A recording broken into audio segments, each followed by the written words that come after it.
There's one. Yep, good fish too. So that one never saw it on the sonar, which isn't out of the ordinary. I just pick it up off the bottom and I can feel it there. Just wait. Whoa, he's getting bigger. It's not like a 10-pounder or anything, but it's a nice fish. Unless I got another big walleye on. I don't think it is. I'm pretty sure it's an eelpout.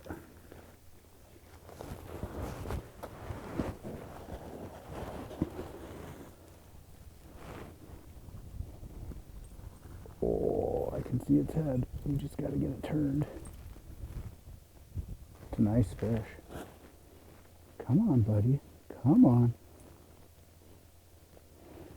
It's a thing, it just flexed in the hole, so it's like turned sideways. This is actually a really nice one. Really nice one. Come on, let's just get you out of there. Look at how fat that thing is. Oh, you are chubby. Yeah, it just turned sideways in the hole and like wedged itself right in there. But look at the colors on this thing. I mean, a lot of people go, eelpout are ugly. This is the most beautiful, unique fish that I can think of. Everyone is different. It's like a snowflake. We've got just a shoreline flat that comes out and it drops really quick right off the primary drop off. And those fish will cruise along that edge, but they'll also come up onto the flat sometimes looking for crayfish. They love to eat crayfish.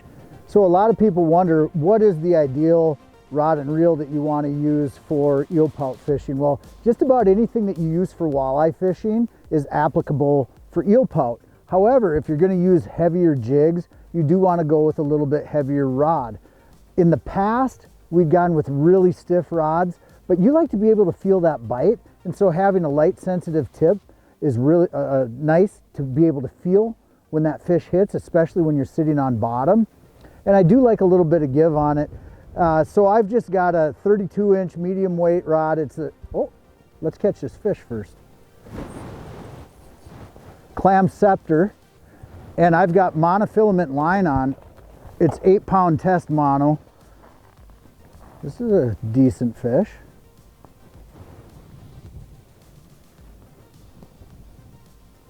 And one thing you'll probably notice, I fish with my gloves on a lot. So having that sensitivity in the rod, not only that you can feel, but that you can see as well.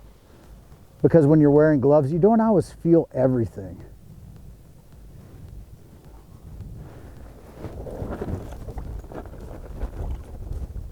And these gloves especially are really nice because they're 100% waterproof. That's a nice fish.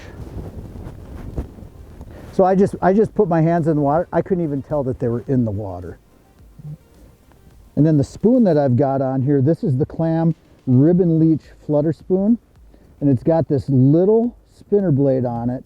It doesn't actually spin, it kind of clacks. And just that little bit of flash really helps out. But really the key is the luminescent paint that it's got, the glow-in-the-dark paint. And we're charging that up frequently because these fish, you can see how small their eyes are. They really have poor eyesight. So having the whole sound, vibration, and of course the visual aspect with that glow-in-the-dark paint. And this stuff, it glows super bright and it lasts a long time too. So yeah, that's a beautiful fish right there. If you're going to keep one, I mean, this would be a good size to keep. We're not keeping any, we're going to let them go. They are great to eat, but it is really important to get some back in the lake too.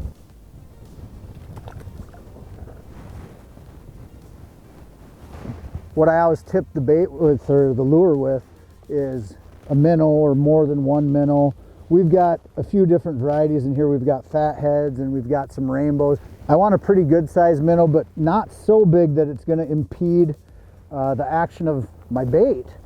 So what I do is I hook these on, I hook the head part on, and it doesn't matter if they're alive because we're going to cut that in half anyway. We just use your thumb, split it in half, and then we take the tail portion, we flip it upside down, and we hook the tail meat onto that same hook because it acts as kind of like a keeper. That tail meat is really dense and tough, so it's going to stay on there a lot better. Sometimes I'll even gob, you know, another one on there.